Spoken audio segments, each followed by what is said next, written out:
Hi, my name is Laura Worley, and I'm your host with the Worldwide Transformational Summit. Today we have Chantel Ray with us. Chantel Ray is the president and founder of Chantel Ray Real Estate, a Virginia-based company with 7 locations. She is the author of Waste Away, the Chantel Ray Way, and the host of a podcast by the same name. Chantel has spent the past 10 years interviewing over 1,000 women to crack the code to lasting weight loss. Her book is the result of these interviews, her countless hours spent studying the Bible on the topic, and her real life journey. She believes she has discovered the secret sauce to weight loss and can't wait to share it with you. And I can't wait for you to share it with us. So Thank you. welcome to the summit. Thanks so much for having me. So tell us a little bit about your book, how this all started with the book Waste Away. Sure. So I have really struggled with with my weight my whole life. And I literally would, gain 30 pounds, lose 20 pounds, gain 40 pounds, lose 10 pounds. And constantly, I had a husband, thank goodness that he loved me whatever weight I was, which was really nice. But I had clothes in my closet anywhere from a size 2 all the way up to a size 12 or 14. And so I literally would just constantly go up and down and up and down. And so over the last 20 years, I have literally, what I did was I just started asking every person I met who was thin.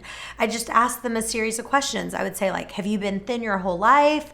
What's your situation? Like, tell me, what do you eat for breakfast? What do you eat for lunch? What do you do for workouts? And I just constantly kept asking them questions of what they did. And then that's kind of how my book began, is I kind of compiled what everyone said and kind of condensed it down. So what did you find that was the main thing that all these women or men were saying, like the thin eaters? What's the difference between somebody who just can eat and stop whenever they want and people that are addicted to food? Yeah, I think the main thing is that people who were thin, they would say to me, I truly use food for physical hunger. So I don't use it for when I'm sad or when I'm happy or when I'm depressed, or when my body is physically hungry, that's when I eat. And it doesn't have a control over me. Like, I'm not like one of my assistants about probably like 12 years ago, she had a little pack of donuts. Do you know those ones that are like the 6-pack that you can get at like 7-Eleven? Yeah. And I remember one day she had the whole pack sitting on her desk for about 5 days or so. Like, it was just sitting there. And I was just thinking to myself, gosh, like, how did she just let that pack of donuts just sit there? Then finally the next day she took one and ate it, and then wrapped it up and kind of put a piece of tape on it and put it in her drawer. The next day, now these donuts were like this big. She had another one and put it away, and then another one and put it away. And then when she was gone, they were like stale at that point, but I ended up eating the 3 while she was gone, and then I bought her a whole pack to replace it. But just that idea of, she can have that there, and it doesn't have this pull on her where she's like, oh my gosh, I can't have it, or I have to have it. That is what, when I started seeing that in people, I was like, let me find out what is going on with that person, of why they're able to do it. And so, like, for example, I have a bar at my house for when guests come over. It is fully stocked. Like, it has wine and beer and the best liquor you could possibly imagine.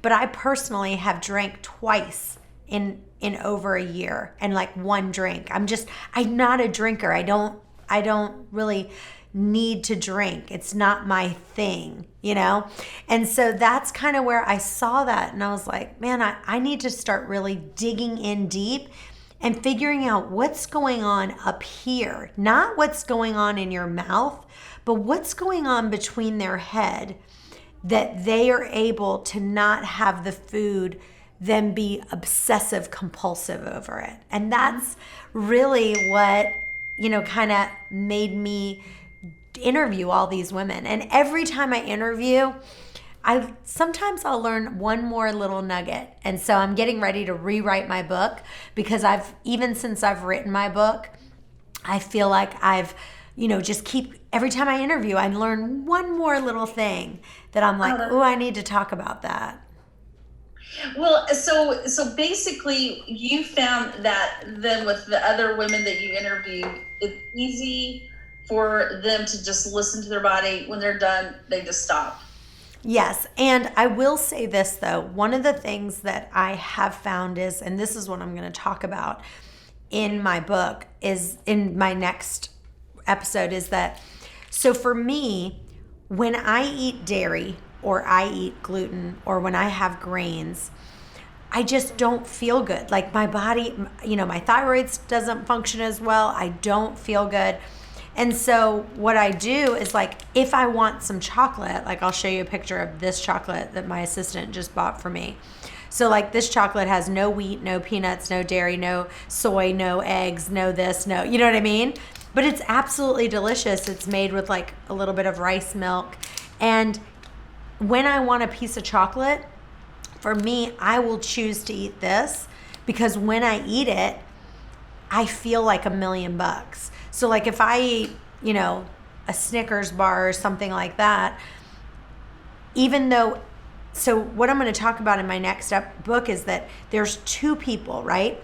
Here's a girl whose health is perfect. If your health is perfect, then when I've interviewed all these people, this is what they tell you to do. If you want a donut, eat one small donut and be done with it and you'll be okay. However, there's a whole other set of people who have health issues. And so if you've got health issues like me, you've got some autoimmune issues going on, thyroid issues going on, psoriasis, some things like that, then you still are going to eat what you're craving. When I want a piece of chocolate, I eat a piece of chocolate, but I'm making it with something that has great ingredients in it. And for the most part, I'm making choices that are still not chemical city, because it's like, if you do look at what's in the back of that donut that's processed and could sit there on the shelf for months and still be okay. They did a study about Twinkies. I can't remember what it was, but it was literally like the shelf life of a Twinkie was like a year or something like that. Well, imagine the amount of chemicals that's in that Twinkie that still keeps it soft and gooey and that it's edible. Well, that's poison for your body.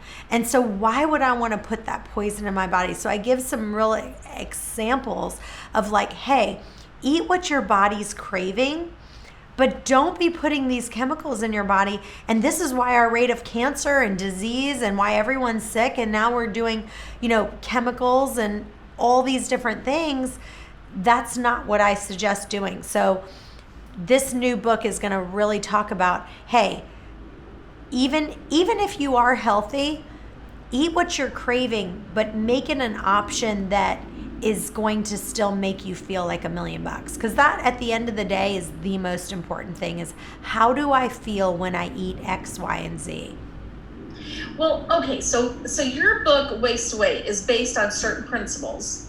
And I know intermittent fasting is like a huge one. It's huge. We're going to pretend that nobody knows anything about any of this. Okay. So that what really is intermittent fasting and how is that applied in your book? So intermittent fasting is where you have an eating window and you have a fasting window. So you choose when you want to eat and you choose when you want to fast. And so for me personally, a 6-hour eating window, meaning the rest of the day I'm fasting, is how I lose the weight that a lot of people can do 8 hours. For me personally, that doesn't work. I can tell that I will end up gaining weight. And the reason is because I feel like my portion sizes are a little bit larger. And so for me, and if I really want to lose weight, sometimes I'll just do one meal a day. It's called the OMAD diet, where you're just eating one meal a day. And so for me, I usually eat in a 6-hour window from 12 to 6. So I usually eat lunch anywhere around 12 o'clock. And then I usually eat dinner around 5:30. Sometimes I do 1 to 7. I'll eat lunch at 1. And then at 6:30, I'll eat dinner. But I will tell you, the girls that, and this is one thing that I want to talk about in my book, is that the girls that I find that are the absolute thinnest, they will have some sort of snack around 2 o'clock, like a yogurt and something like some nuts, or just some kind of small snack around 200 calories or less, and then they eat whatever they want for dinner. And that's, the more that I'm interviewing, like, you know how it's like, you know how you can interview different people, right? Some are really thin and some are, you know, just progressively heavier. The ones that are really, really thin, it's very unique, but it's around 1 or 2 o'clock, they have a little snack around 200 calories or less. They haven't eaten before? No, almost all of them have coffee. Some of them have coffee with cream. Some of them have coffee with almond milk. Most of them have some kind of coffee in the morning, but they don't have, so they might have in the morning with their creamer, they might have like 60 calories of creamer, or they'll do like MCT oil in their coffee, some kind of little bit of creamer in their coffee, and then they eat something around 1 or 2, and then at dinner time they eat what they want for dinner. But even when they're eating what they want for dinner, they're eating cleaner choices. So in your book, you talk about, which I do have, so I just want to show our audience, is the book Waste Away. And you do talk a lot about you eat till you're full, mm-hmm. and you have the hunger scale. And like, you know, some people, you know, I'm going to speak for myself as well, is sometimes we've trained ourselves not to listen anymore to our body. It's all in our head. It's like, oh, that looks good. You know, you're not even hungry and let's go eat it anyway. So can you tell us about the hunger scale and how that works? Yeah. So one of the stories I talk about, we have this thing at my house called, it's not just at my house. I live on the water and we have all these girls, and it was called Thursday Fun Day. And everyone brings a dish on Thursday. We cut out of work a little bit early and we all get together and kind of go in the pool and go on the boat. And I make really great guacamole. Like, everyone knows my guacamole is really, really good. And one of the thin eaters that I interviewed, she loves my guacamole. And as soon as she saw me, one day, she saw me walk in and everyone was like, oh my gosh, Chantel's here with her guacamole, Chantel's here. And you could see everyone like ready to kind of dive in. And she took the guacamole and she put a scoop of it and she put it in the refrigerator. She's like, I'm saving this guacamole. This is for me. And she wrote her name on it. And I was like, what are you doing with the guacamole? And she's like, I'm not really hungry yet. She's like, I'm not hungry yet, but I know that when I am hungry, the guacamole is going to be gone. And about, I don't know, maybe it was an hour and a half later after that, I saw her eating the guacamole with some vegetables about an hour and a half into the party.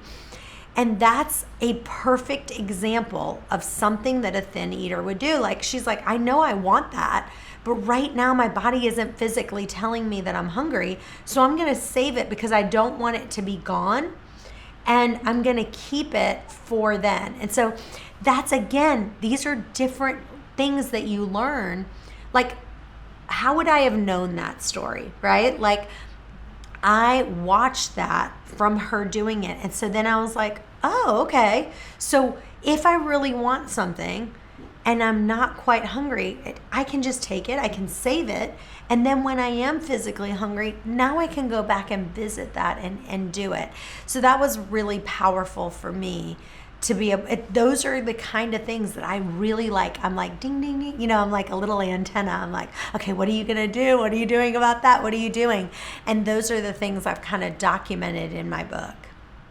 So, okay, so let's say that it's morning time and you say, do not eat until you hear your stomach growl. So, yeah, what is that like? How do I know? And then what if I'm going to act kind of like the adversary here? I haven't listened to my body in years. I don't really have a clue about any of this. And so it's all brand new. So, okay, I wake up in the morning and I'm trying to listen to it growl and I'm not really sure. And then it starts to growl, so I eat. And then I start to feel, you know, I'm just eating like I always do, and I'm not listening to my body. And you say, don't do the overstuffing. So how do you rate the scale, like in between? And how does somebody really tune in to listening? Because it might be the first time they ever tried. Yeah. So when I ask people, it's funny because I've interviewed so many people, and some people I say, now, how do you know when you're hungry? And everyone kind of gives you a different answer, but pretty much the same thing. So some people will say, I'll start to feel an empty sensation in my stomach, or I start to get cranky. I can tell I start getting cranky. They might say my head starts feeling a little bit like, there's just, everyone has their different thing if they know they're hungry. But this is the one thing that stays the same for everyone, is that when your body is completely empty, almost everyone I know, you will hear your stomach growl. Now, we're not talking about the growling that happens when you digest your food. You're talking about the actual, your stomach is empty. And for somebody who's been battling their whole life, they don't know if they're physically hungry or not. That method of waiting all the way until your stomach growls is important, because you have a deceived method of knowing whether you're hungry or not. So I would say the reason why that I came up with the hunger scale, because not everyone told me. I would ask them the question. I said, now, how do you know that you're hungry? How do you know when to eat? Some people would say when my stomach growls. Some people would say, I just kind of know, like, I'm starting to get hungry now. I'm starting to feel it. It's weird how they all responded a little bit differently. But that's why I just made a scale that says, okay, if you go on the internet and you search hunger scale, you will literally get thousands of different ones, and they're all like a little bit different. One's a 5-point scale, one's a 10-point scale. So I just kind of made it easy. And I said, a 1 is when your stomach is growling. If you're at a 0, you're just ravenous. You're ravenously hungry. A 1, your stomach's growling. A 2 is when you're hungry. A 3 is you're not hungry and not full. And then 4 is you're satisfied, and 5 is you're stuffed. So most of the people that I interviewed, some of them said that they ate when they were at a 2. Some of them said they got themselves all the way down to empty before they ate. Some people said, I don't like to get that hungry. I want to have a little snack or something, because I know that once I get too hungry, I'm going to start eating everything but the kitchen sink. And so it's really, you have to find your happy medium, like where you want to eat. But to me, you want to eat a level 1 or a level 2 is where you want to start your eating window. Okay, so what are the benefits that if I started to eat in this way with the intermittent fasting and listening to my body, what benefits am I really going to see? What's the motivating factor to even do this? So if you look up just how many benefits fasting in general has, the Bible talks about fasting over 70 times, and almost every religion I know talks about fasting in some capacity. My mom's side of the family is Jewish. My dad's side of the family is Muslim. I'm Christian. And so I kind of know all the spectrums. I have tons of friends that are different religions, but almost everyone has a piece about fasting. And one of the things that I do, I fast a lot. I'm getting ready to write my second book is at the publisher now, and it's called Fasting to Freedom. And it's all about how fasting can free you from different bondages that you have. It gives you clarity. There's so many amazing things that happen through fasting in and of itself. So that is a piece of it. But for me, part of it is just a bondage to food, is that most people are using food for comfort. They're using it for anxiety. They're using it for a whole host of other reasons besides true hunger. And so that's where you're trying to get to, is get yourself to hunger. But I will say, the more research that I do, And in my next book, I'm really diving in, talking about the amount of chemicals that are in the food that we're eating is just absolutely crazy. So I am a huge proponent of eating what you want, but I also am a huge proponent of finding what you want that can satisfy that craving, but that can not put all those chemicals in your body. Well, that's a big one, isn't it? That is, I do agree with you. That's why so many of us are so sick, because of all the chemicals in all of our food. It was so funny that you mentioned Twinkies, because there was a movie recently I saw, and I don't know, it was like 20 or 30 years later, and they found Twinkies and they could still eat them. Yeah, it's like there's a I'm not problem. sure that was, but it's funny. Yes. Okay, so in your book, you do talk a lot of biblically of giving many scriptures to maybe helping people see this from a different side. And I know that you did mention like intermittent fasting also gives you an opportunity to become closer to, we'll just say the creator, to whoever Yes. believes in something higher than themselves. And so talk to us a little bit about that. So for me, what fasting does, because you are trying to free yourself from the bondage of food, or you're trying to get clarity.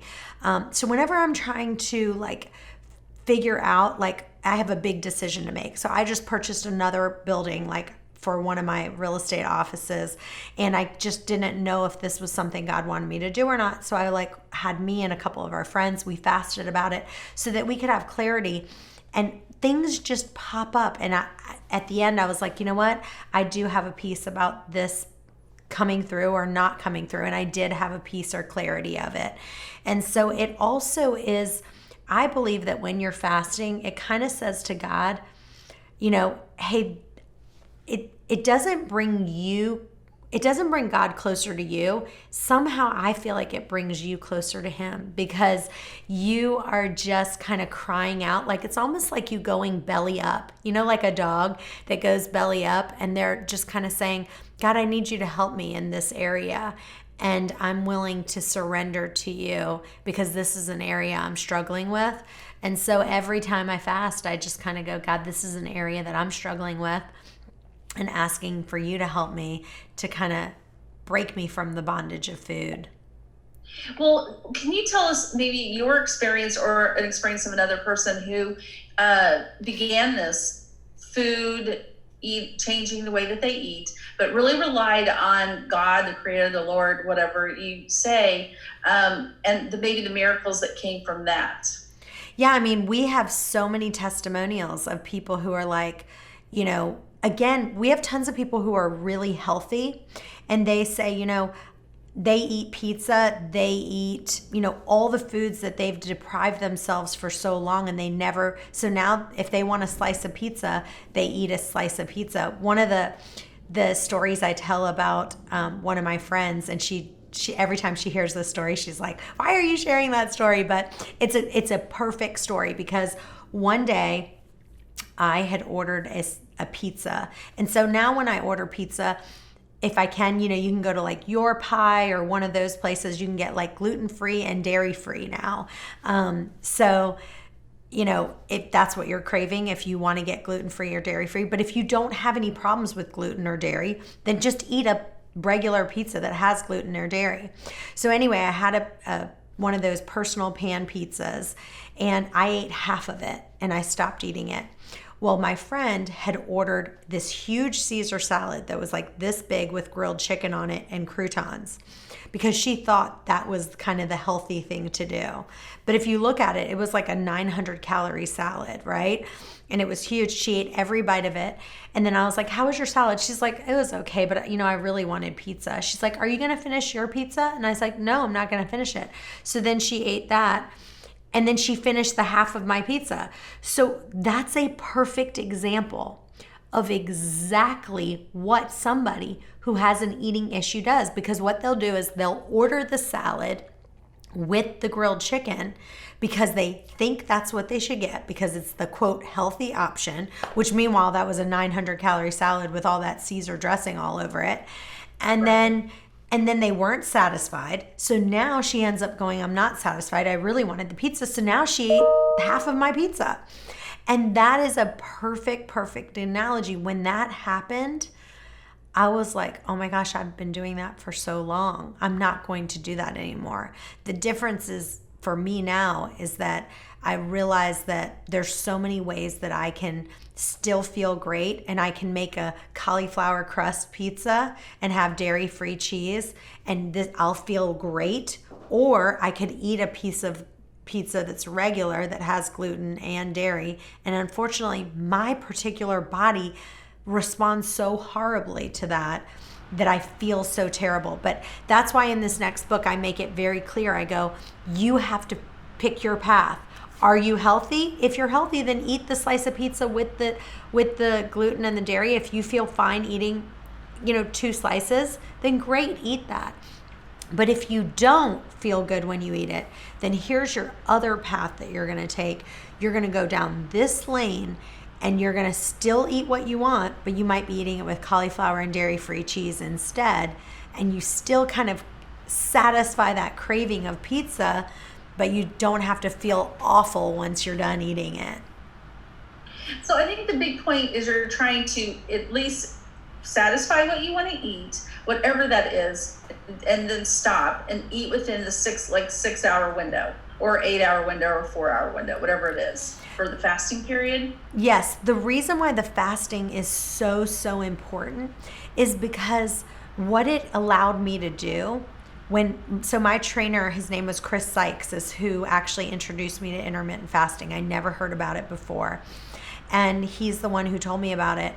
And what it allowed me to do was to actually experience hunger. Because most of us, to be honest with you, right? Like, I have another trainer that I work out with as well, and he is one of those proponents that eats every 2 hours. Like, if he was going to put me on an eating plan, he's a great trainer, but if he was going to put me on an eating plan, he would say, wake up in the morning, as soon as you wake up, shove oatmeal down your throat. Then 2 hours later, eat an egg white. Then 2 hours later, eat this.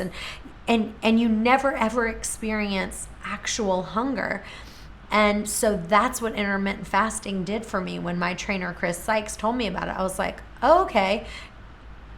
Because I know I'm supposed to wait until this amount of time, now I'm experiencing that true hunger. And most of us never get to that point because we're so used to waking up, shoving food down our mouth until the time we go to sleep. And every couple hours, oh, I need a snack. Oh, I need this.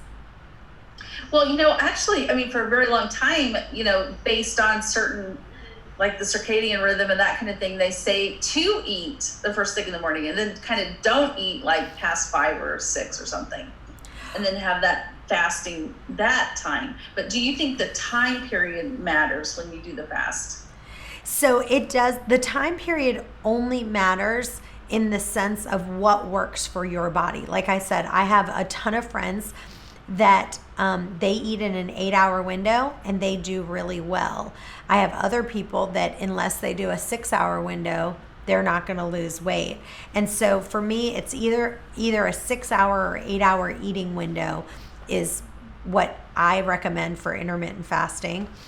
I also know that some guys can do a 10 hour eating window and they still do okay in that, because guys they can elongate their eating window and still be fine, especially depending on how much they work out. So I'm a huge proponent of intermittent fasting. The other thing is that it helps you with muscle retention. And so if you think about it, my favorite analogy that I give people is that the reason why intermittent fasting is so good at burning fat is that if I had $100 in my pocket and there was something that I wanted to buy that was, let's say, $50. And let's say I had $100 in my pocket, but I also had $100 in the bank. If you have $100 in your pocket, you're not going to go drive to the bank to go buy that $50 item that you want to purchase.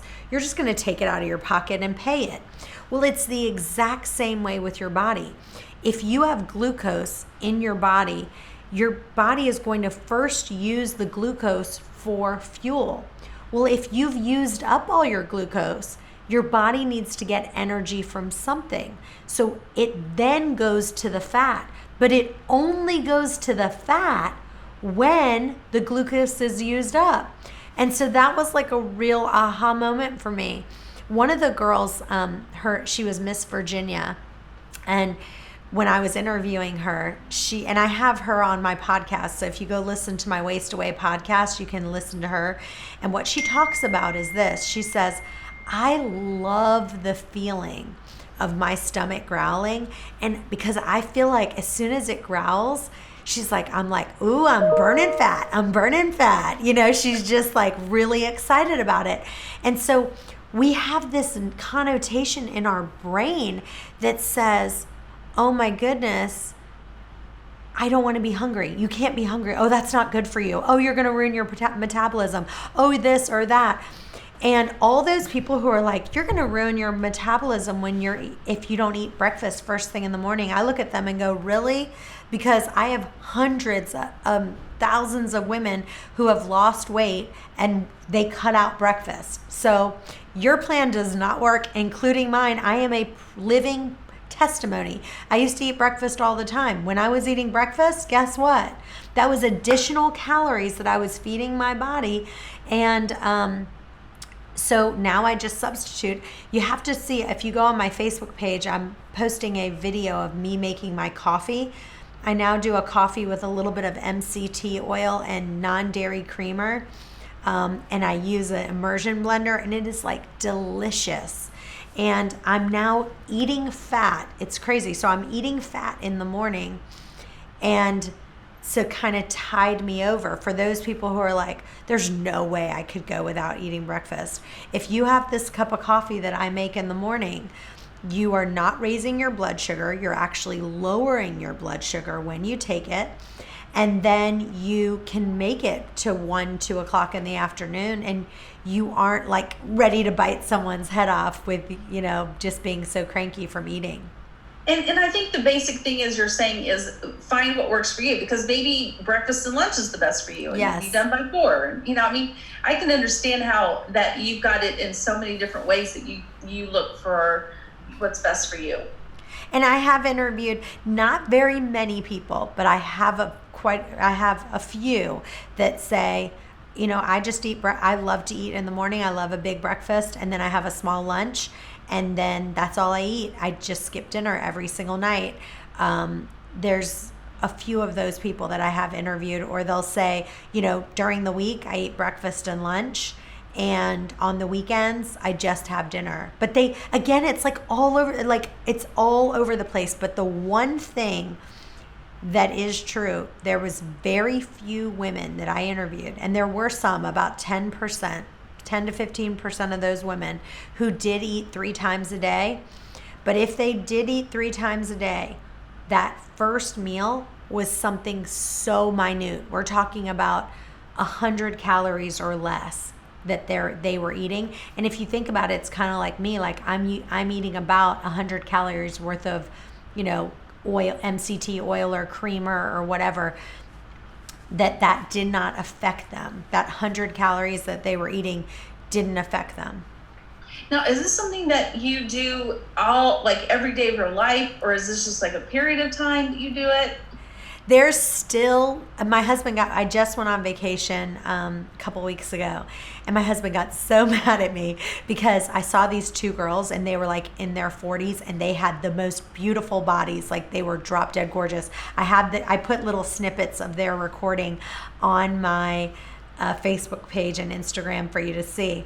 But I still did, and I was interviewing them for 2 hours, and he was like, because I work a lot, and he's like, oh, this is so frustrating. He's like, the one time I get you by myself, he's like, you see a drop dead gorgeous pretty girl, and there you are off interviewing her again.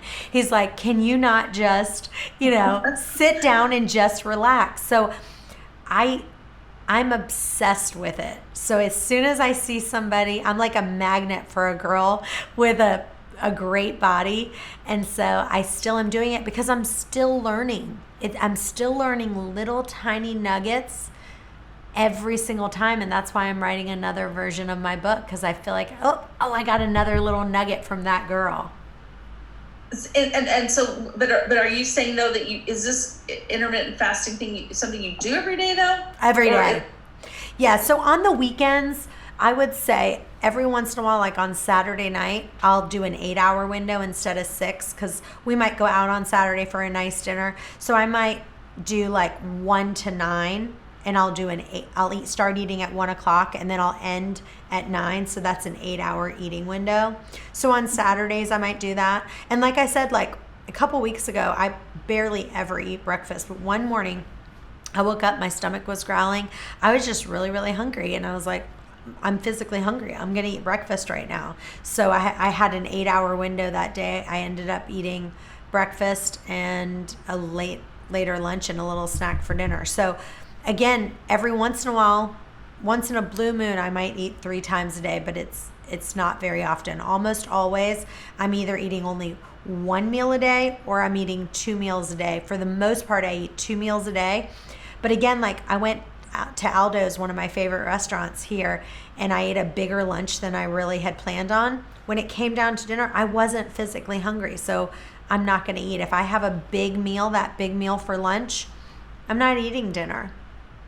Well, what the key is that I hear you say over and over and over again is you are listening to your body. Yes. When it is time to eat. Stop when you're full and choose what you want. And that is what I like, because I am terrible. I cannot do diets at all.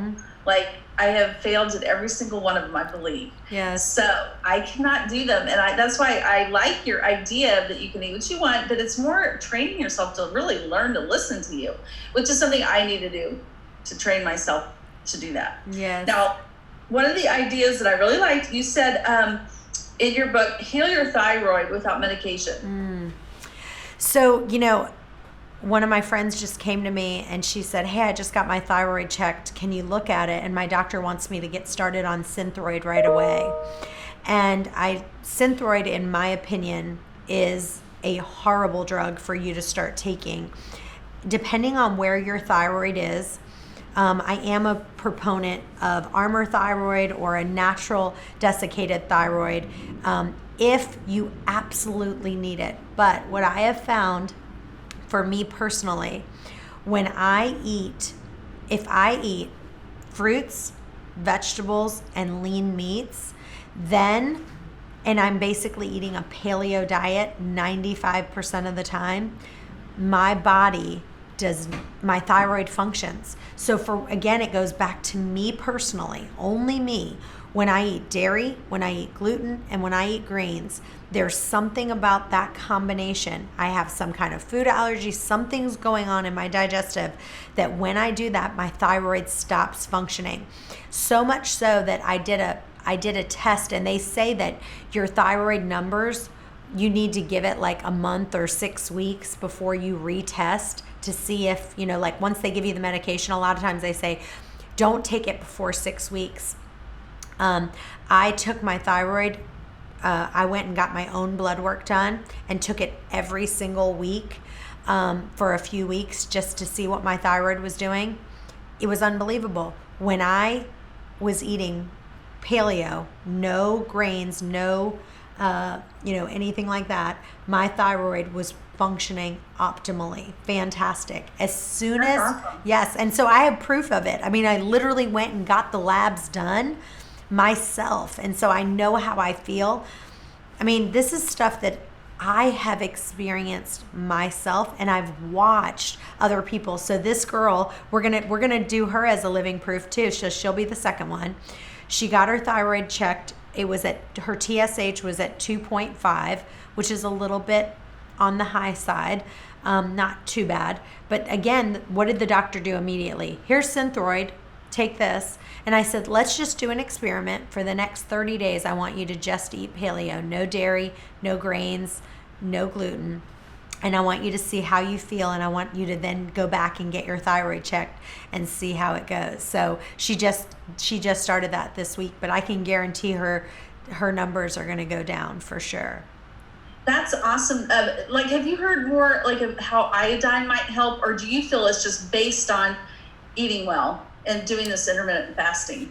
With iodine, it's so funny because there's literally, if you Google like about does iodine help or hurt your thyroid, there's so many, things. One person puts this convincing argument that it helps it. One says that it hurts it.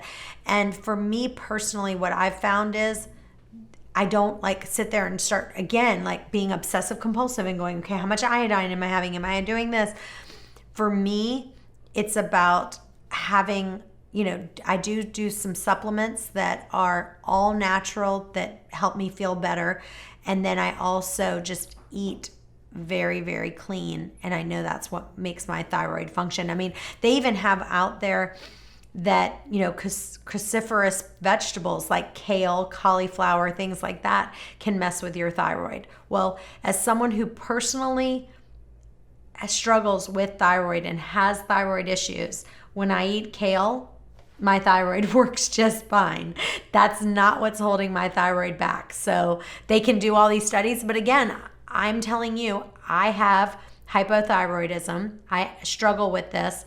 When I struggle is when I'm eating gluten, grains, and dairy.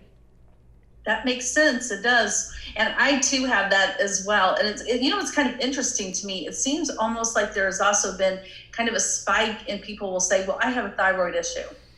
Oh my gosh, it's like the number of people who are on Synthroid. Nature Throid is probably my favorite thing if someone is going to be on. And again, I'm not on anything right now. I am a proponent in all natural, so I just don't take any thyroid medicine at all. The problem with those medicines is that if you take it at different times, if you are 1 hour different, you kind of ride this wave, and I didn't want to ride that wave anymore, and I wanted to heal my body naturally with food. And I'm telling you right now, you can heal your body with food. It's period, the end. You can heal it with food. I believe you. I do. And I want to ask you about the sugar cravings, because that's like a huge one. What's really behind that, and how does intermittent fasting really help that as well? Yeah, so for me, right when I'm done eating, I always want something sweet. What I realized is if I could keep myself busy or brush my teeth or use mouthwash or something like that, that really did help me. A cup of coffee is like, if after I'm done eating, I have like a decaf cup of coffee or a regular cup of coffee, that really helps satisfy my sweet tooth. But it's really just about keeping your blood sugar levels as stable as you possibly can. Because if you start eating foods that have too much sugar, then as soon as you're done and your blood sugar starts going down, then that's when you're like, I don't want my blood sugar to go down. I want something sweet. I want something sweet. And as you start kind of getting sugar out of your body, the less sugar you have, the less sugar you want. The more sugar you have, the more sugar you want. So again, I don't deprive myself. I mean, it's funny because I have this chocolate bar sitting here because right before this, I was like, I really want some chocolate. I think I'm going to have some. And I was like, I'm going to wait a little bit. And now I don't want it anymore. So sometimes if you just wait a little bit, that sugar craving will go away if you can just kind of withstand that like initial pull that, I'm just going to let it go, or have a cup of tea. One of the things that as I've interviewed people, having cups of tea and cups of coffee, that's their go-to, is when thin eaters, when they're kind of like, I kind of want something, they'll go, first, let me have a cup of tea. And that cup of like hot tea, relaxing, taking a sip, just that whole process really helps with your blood sugar. What if you don't drink coffee or tea? Yeah, that's a problem, because I will tell you that is a big thing that I've seen that most of the women say. I would say I have seen a couple, they say they have a cup of hot water with lemon, just straight hot water with fresh lemon or fresh lime. That helps soothe you. And I have a couple other supplements that really kind of keep my keep my blood sugar down as well. If you go to my site, chantelrayway.com, and things I like, I have some supplements that I really like that kind of keep me more stabilized. Also, like if you don't like coffee or tea, there's something called like apple cider muling spices, and you can get that. And all it is like, if you were going to make a cup of like apple cider, it's like, it just has like cloves and stuff like that. It kind of tastes like apple cider. And then it has no sugar in it. And you put that in, and you can put a couple drops of stevia in there to kind of get that sweet taste. That sounds good. That yes. sounds good. That's another big thing. And you also have a cookbook. So I want to just kind of wrap up the interview, but I want you to tell about what's on your website. You've got 2 books, one's coming, and about your cookbook and recipes. Like, how in the world did you start all that? So, it's funny. I used to have an assistant. So my name's Chantel Ray, but I had an assistant that she always answered the phone. She would say, "It's another happy day at Rachel Ray." And we were like, "It's Chantel Ray." And, she just kept messing it up. And it was like, "It's another happy day at Rachel Ray." We're like, "No, it's Chantel Ray." And anyway, she never got it. So we kind of let her go after a few weeks. But that's beside the point. And, but I kind of have a love-hate relationship with cooking. I don't love doing it, but I kind of am good at it.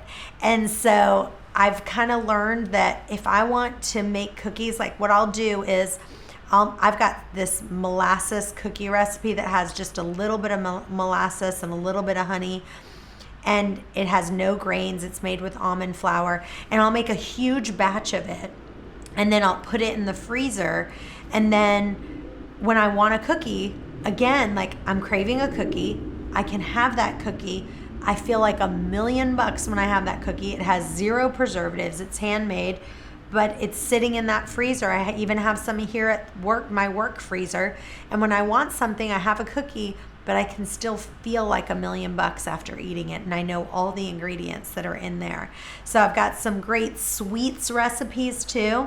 Some that are made with stevia and stuff like that gives you that sensation that you're having sugar without raising your blood sugar, because diabetes is just getting to be so out of control with the number of people having diabetes and pre-diabetic. I used to take my blood sugar all the time, and when I would wake up in the morning, my blood sugar, when you wake up, your blood sugar should be below 90. And if you are between 100 and 120, when you first wake up, if you prick your finger, you are pre-diabetic. And I used to wake up in the morning and I was always around like 98, so I wasn't yet pre-diabetic, but I was always kind of right on that line. And, since I've been doing intermittent fasting, if I wake up, my blood sugar is very low. I'm like at like 70 is my blood sugar, and it's really, really great. It helped. The crazy thing is, people say all the time, they're like, "Oh, I can never do intermittent fasting because I have blood sugar issues." That's what they say. I get hypoglycemic. I get low blood sugar. The weirdest thing, I was the same way. Once I did intermittent fasting, it helps your blood sugar. And what really helps your blood sugar is having fat.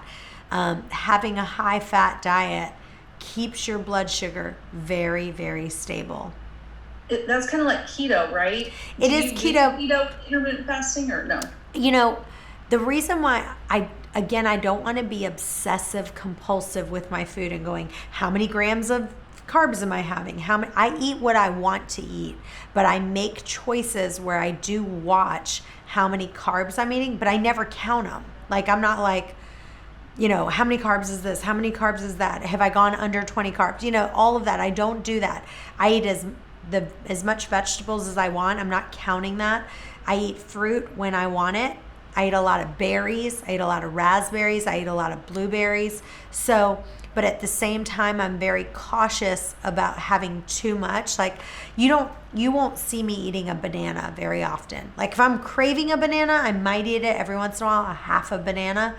but bananas are super high in sugar, and I know that it's going to raise my blood sugar. So if I'm dying for a banana, I might have half of one, and that's fine. But that's not going to be a general part of my diet. And I think I would like to bring this part out. It sounds to me that, from at least with your book and to where you are now, it sounds to me that was a gradual thing for you to learn all this and to be better and better and better at your choices. And yes. listening better to your body. Like, it's not going to happen right up first. Is that true? Yeah. So the very first thing I did was I did intermittent fasting, and I did a 6-hour window. So when I lost all the weight that I lost all that weight without changing anything that I was eating. I was still at that time, I was eating, if I wanted pizza, I had to have pizza. If I wanted dairy, I had dairy. But I was still able to lose the weight eating whatever I wanted, just eating smaller portions and staying in my 6-hour window. The difference came when I just wanted to get my health to another level and feel differently. So you can, again, that goes back to the two different paths. If I'm feeling like $1,000,000, then keep going. Listen to your body. And if you want regular pizza with regular cheese, and you feel fine, then go ahead and move in that direction. But if you are having health issues like I was, then it's time to really start dialing in. And I started eliminating things and going, okay, my body does not respond well to this, so I'm going to make the decision that I'm going to cut it out. But I had to kind of do some real self-talks with myself, because what I had to say to myself is, I'm not deprived. See, here's the chocolate. It's sitting on my desk. If I want the chocolate, I can have it. But if you look on the back of it, it says free from sulfite, soy, egg, shellfish, wheat, peanuts, dairy, casein. It's free of everything, and it's absolutely delicious. So I'm not deprived at all. If I want to have some, I can have it. But at the same time, now my craving for this went away. So guess what? Even though my assistant bought it for me, I'm just going to put it aside. I'll put it in my drawer. And if I want some tomorrow, I can have a little piece. And again, I'm not eating this whole bar. When I'm going to be like my assistant that I had 12 years ago. I'm going to eat a little piece of it. I'm going to savor it. I might have a cup of tea with it and really enjoy it. See, one of my biggest problems too is I like to do everything fast. I walk fast, I talk fast, I work fast, I do everything fast. So, I used to literally, everyone used to be like, Chantel, no one's stealing the food away from you, honey. Like, calm down. If I had $1 for every time someone would say that to me, they'd be like, Chantel, no one's stealing the food. Calm down. You're going to be okay. Like, you are literally like, you're like a vacuum when you eat that food. Like, when I say I would eat so fast, people wouldn't even been done with 1/4 of their plate when I was done with my whole plate. That is how fast I used to eat. And I'm not going to lie and pretend I don't still eat fast, because I do still eat way faster than I should. But slowing down has made a big impact on me in the sense of how much food I'm eating as well. So would you say that was an emotional component when you were growing up? You kind of learned to eat fast, or not? Yeah, I think that everyone in my family ate fast. So it was kind of like everyone in our whole family I don't know who got there or who taught us how to do it, but we were always in a rush. Like, okay, now we're going here. Now we're going to the mall. Now we're going shopping. Now we move at a fast pace, our whole family. So I think it was just kind of part of what I knew. Okay, I did want to ask you this last question, which I forgot, is you said the three bite rule. And I really am interested in that, because that to me, what I totally need as a person doing something is freedom to choose, and to not say you can't have it, because it triggers something in me that if you say I can't, I'm going to. So I can't do that with myself. So what is the 3 bite rule that kind of allows you to kind of have what you want? Yeah, so the analogy that I kind of put together is that, I believe that, the Bible says that you shouldn't have sex before you get married, right? So like a lot of people don't do that, but that's fine. I'm not judging anyone, but I'm saying, that is one thing that the Bible says. So there's people, if you think about someone who makes the decision that they're not going to have sex before they get married. And so when you're dating, you'll be like, that's all you think about. Like, you're like, oh my God, I just can't wait to have sex with this person. I can't wait to have sex with this person. And then you get married and you can have as much sex as you want. And then you're kind of like, okay, like you're not having sex 10 times a day, right? Because you're allowed to have it as much as you want or as little as you want. But when you can have it, the longer you're married, you kind of, you might have sex twice a week or 3 times a week or once a week, or I don't know where you are in your sexual life if you're married, but it's a good analogy because if you think about it, kind of the longer you're married, some people have sex less, right? So it's the same thing with food. Is like as soon as you say, you can't have that, that's all you think about because you're just like, oh my God, I would just love to have ice cream or I'd love to have that. And so really the 3-bite rule came about from me watching people eat. So where I've really learned so much is by actually watching people eat. I'm actually having lunch. I'm going to videotape one of my girlfriends that I saw her at sushi one day, and she was sitting here next to me, and I had a sushi roll that had no rice and tuna and avocado and cucumber, and I had 2 rolls of that, and I was like still not full. I was just kind of not satisfied. And I look over at her plate. She got 1 roll. It had about 5 bites, things of sushi, maybe 5 or 7, and she had a drink, like a glass of wine or something like that, and she had left 2 or 3 pieces of her. She only had 1 roll, and she still left 2 of those rolls still there. And I was like, those are the kind of things that you learn when you watch these thin people eat, that you're just like, wow. Like I couldn't even imagine only having 1 roll and leaving 2 of them behind. And so when I was watching people, if you listen to my interview with Catherine Muldoon, she talks about how she eats ice cream, and she describes it in detail. And she says, she actually says, let me go get my ice cream so you can go see it. She's like, when you see it, she's like, I'll take it and I have the top of the ice cream and it looks like railroad tracks. She's like, I take it and I scoop it and then I take a bite. And then I just scrape the top of it, and then I take a bite, and then I scrape it again. But you're watching these people do that, and it's mind-blowing to watch how they do it. And it's like nobody taught them. Like nobody was like, well, this is how you eat ice cream. You take railroad tracks, But I believe that God's gifted different people to be gifted at different things. Like I come to work. No, I don't have a boss. Nobody said to me, you got to be at work every day. Like I'm here at 8:00 and I'm gone at 4. I'm self-employed. No one tells me I have to work every day. It's who I am. I'm just a really hard worker and I come to work every day. I give 110%. But that's an area I'm strong at. And I believe that God's gifted different people to be strong in some areas and weaker in others. And so what I did was I just started like zoning in on these people who that was an area they were strong in. They didn't even realize that they were strong in it, but I would learn these tips from them. And when I was watching people eat dessert, because I think everyone's either a sweet person or they're a salty person. And so I'd watch them eat dessert. And when I watched them eat dessert, I'd watch her do the ice cream trick, or I'd watch them take a bite.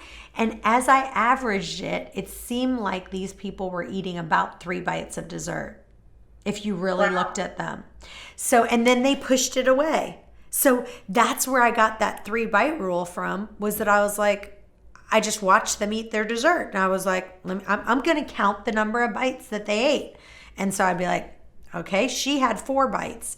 She had 2 bites. She had 3 bites. All right, we're going to make a 3-bite rule, because on average, even though she had 2, she had 4, she had 3, as I kept watching them eat dessert, I watched how they played with their food. That's really one of the things that I've really watched is like the way they just play with it. They scrape it. They do all these crazy things. Like really, they just do all these crazy things with the food, and it's like, oh wow, okay. Well, for me, if I had a dessert in front of me, I used to be like, one big bite, two big bites. Just recently, a friend of mine that I had over 10 years ago. This is a funny story. This is very true. Over 10 years ago, she used to come to my house and do my nails, and then I moved farther away, so it got to the point that it was too far for her to go, but we still are friends, and we went to lunch. And she said, I'll never forget when the first day I came to do your nails, I was eating this big piece of pizza and I was like shoving it down my face. And I was like, so what do you do to stay thin?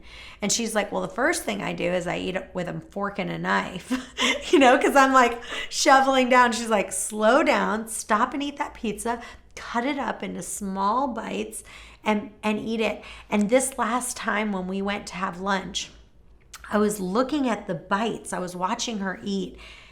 And when I tell you, if this is a spoon, okay, I'm going to cover the spoon. Her spoon, we were eating soup. This is what we both got. I ordered the same thing as her. When I put my spoon in, I had a big bowl of soup. And I look over at her. She has half of her spoon has soup. The other half did not have soup. You following me? Mm-hmm. And she literally, that was her bite. And she's like, Chantel, look at my size bite and look at yours. And I was like, wow, that's what I'm talking about. So I'm still, even to this day, learning those kind of little tricks, and how you learn them is by physically watching them eat. That's interesting for sure, because I've never paid attention to that. Mm-hmm. So that's cool. Well, I love that you continue to say, eat what you want. Just make sure you're gonna feel like $1 million when you're done. Yes. And that's the other part of it. So I really appreciate everything you shared to help us change our life in a much better way. So please tell everybody where they can find you, and so they can get a hold of your information. Yes. So if you go to chantelrayway.com, you can get a free chapter of my book. There's all kinds of free goodies on there. You can get some really great recipes, or you can go to my Facebook page. I have an internal page and an external Facebook where you can join our internal group, or you can just like our page, and we have all kinds of goodies and different things, or listen to us on our podcast. If you Google our Waste Away podcast, and I answer questions on that podcast from different guests all the time. So if you have questions, you can always listen to your answer on the podcast that we do weekly. Okay, as I was going to ask, is it weekly? Okay, yes. Awesome. And I know that you have things on YouTube too, because I look there. So. Yes, we do. All right. Well, thank you so much for being on the summit. We really appreciate it. Well, thank you so much. Bye-bye.